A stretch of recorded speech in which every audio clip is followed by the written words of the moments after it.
Welcome to Living Healthy with COPD.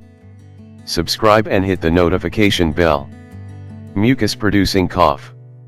A cough is one of the most obvious symptoms of COPD. When you have COPD, your lungs produce more thick mucus than usual. This clogs the lungs and makes it harder to breathe. Coughing is your body's way to rid itself of that extra mucus. Mucus can be yellow, greenish, white, or clear.